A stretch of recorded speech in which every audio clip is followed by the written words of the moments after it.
Les images de milliers d'exilés à la frontière entre la Pologne et le Bélarus ont poussé les pays voisins à se préparer à l'éventualité d'une telle situation, alors que les tensions dans la région ne cessent de croître en raison de cette crise migratoire, orchestrée selon l'Union européenne par le régime de Loukachenko.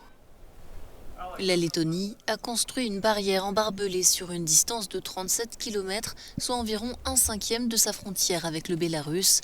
À de nombreux endroits, il est physiquement impossible d'installer une clôture en raison de la présence de rivières et de tourbières. Pour l'heure, certaines personnes auraient déjà tenté d'entrer en Lettonie.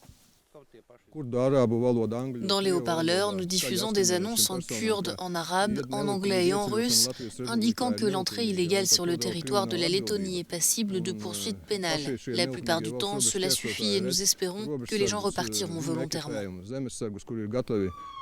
La Lituanie s'est vue accusée par Minsk d'utiliser des chiens pour repousser les migrants à la frontière. Cette vidéo non vérifiée a été diffusée par le Comité national des frontières du Bélarus.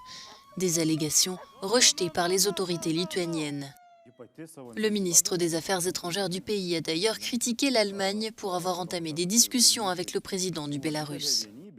Les pourparlers avec Loukachenko sont des pourparlers avec un dictateur. Il cherche à se légitimer. Pendant plus d'1 an, il n'a pas été reconnu.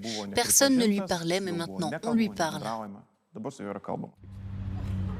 L'Estonie, enfin, se prépare elle aussi, bien que n'ayant pas de frontière directe avec le Bélarus, les autorités ont appelé certains réservistes de l'armée à une semaine d'entraînement par mesure de précaution.